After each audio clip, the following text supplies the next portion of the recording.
Good morning, Team Alabama. We are ready to read chapter 13 in Hatchet. Please join me in reading it on your Chromebook along with me. Page 113, chapter 13. Brian stood at the end of the long part of the L of the lake and watched the water, smelled the water, listened to the water, was the water. A fish moved and his eyes jerked sideways to see the ripples, but he did not move any other part of his body and did not raise the bow or reach into his belt pouch for a fish arrow. It was not the right kind of fish, not a food fish. The food fish stayed close in the shallows, and did not roll that way, but made quicker movements, food movements. The larger fish rolled and stayed deep and could not be taken. But it didn't matter. This morning, he was not looking for fish. Fish was the light meat, and he was sick of them.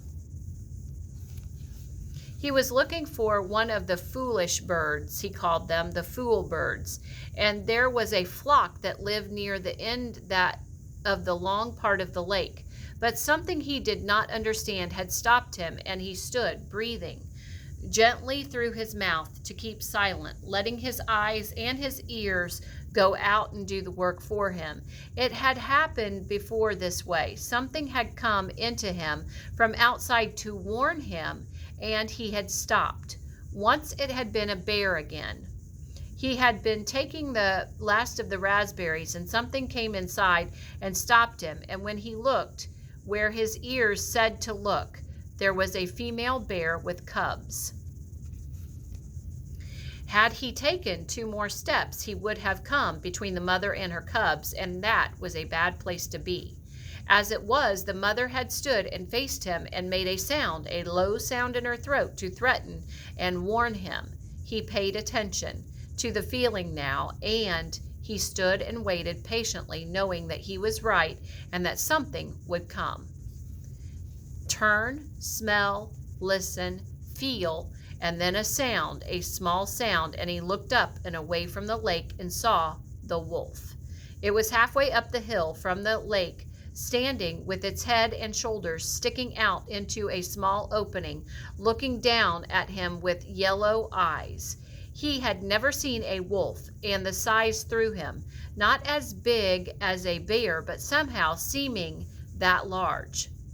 The wolf claimed all that was below him as his own and took Brian as his own.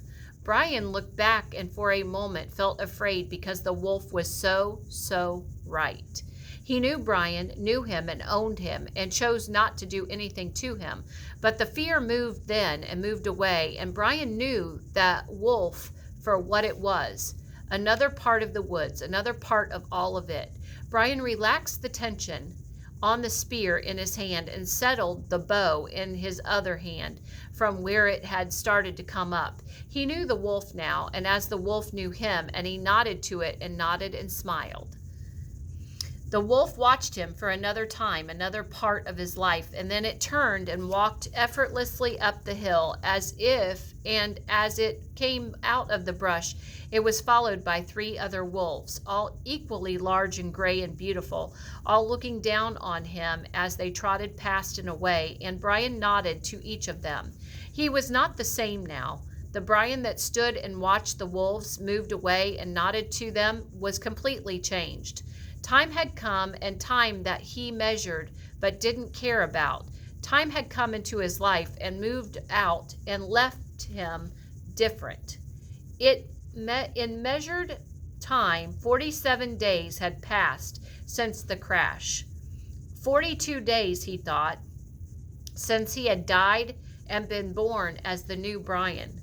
When the plane had come and gone, it had put him down, gutted him, and dropped him, and left him with nothing. The rest of the first day he had gone down and down until dark. He had let the fire go out and had forgotten to eat even an egg, and had let his brain take him down to where he was done, where he wanted to be done and done.